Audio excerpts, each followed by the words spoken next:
Friends, ఇప్పుడే అందిన వార్త. వైసీపీపై మంత్రి రోజా సంచలన వ్యాఖ్యలు. వివరాలు వీడియోలో తెలుసుకుందాం. వీడియో స్కిప్ చేయకుండా పూర్తిగా చూడండి. అప్పుడే కంప్లీట్ ఇన్ఫర్మేషన్ అయితే అర్థమవుతుంది. అలాగే ఇంకెవరైనా మన ఛానల్ సబ్స్క్రైబ్ చేసుకోకపోతే వెంటనే సబ్స్క్రైబ్ చేసుకోండి. ప్రభుత్వం నుంచి వచ్చే లేటెస్ట్ అప్డేట్స్ అన్ని మిస్ అవ్వకుండా మీకు ముందుగానే తెలియజేయడం జరుగుతుంది.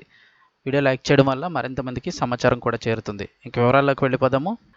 ఏపీలో ఎన్డీఏ కూటమిదే అధికారమని మెజారిటీ ఎగ్జిట్ పోల్స్ అయితే చెబుతూ ఉన్నాయి. అయితే తామే గెలవబోతున్నామంటూ వైసీపీ నేతలు మేకపోతు గాంభీర్యం అయితే ప్రదర్శిస్తున్నారంటున్నారు. ఇక ఎగ్జిట్ పోల్స్కి ఎగ్జాక్ట్ పోల్స్ కానే కాదంటున్నారు. ఆ జాబితాలో మంత్రి ఆర్కే రోజా కూడా చేరిపోయారంటున్నారు. ఇక ఈరోజు మంత్రి రోజా తిరుమల శ్రీవారిని దర్శించుకున్నారు. అనంతరం ఆమె మీడియాతో మాట్లాడారు. వైసీపీకే పట్టం. ఆంధ్రప్రదేశ్లో కూటమిని ప్రజలు నమ్మే పరిస్థితి లేదని మంత్రి రోజా వివరించారు. జనం మరోసారి వైసీపీకి పట్టం కడతారని విశ్వాసం వ్యక్తం చేశారు. విజయంపై కొందరు నాటకాలు ఆడుతున్నారని తీవ్రస్థాయిలో విమర్శలు గుప్పించారు.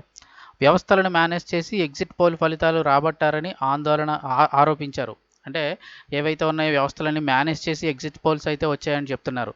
అరచేతిని అడ్డుపెట్టి సూర్యుని ఎలా ఆపలేరో అదేవిధంగా వైసీపీ గెలుపునైతే ఆపలేరని రోజా స్పష్టం చేశారు. ఇక అంతేకాదు ఎగ్జిట్ పోల్స్కి సంబంధించి కూడా ఆవిడైతే వ్యాఖ్యలు చేశారు. ఏపీ అసెంబ్లీ ఎన్నికల ఫలితాలకు ఎగ్జిట్ పోల్స్కి సంబంధం లేదని మంత్రి రోజా తేల్చి చెప్పారు. రాష్ట్రంలో మరోసారి వైసీపీ అధికారం చేపట్టడం ఖాయం అంటున్నారు. జగన్ ముఖ్యమంత్రిగా రెండోసారి కూడా ప్రమాణం చేస్తారని స్పష్టం చేశారు.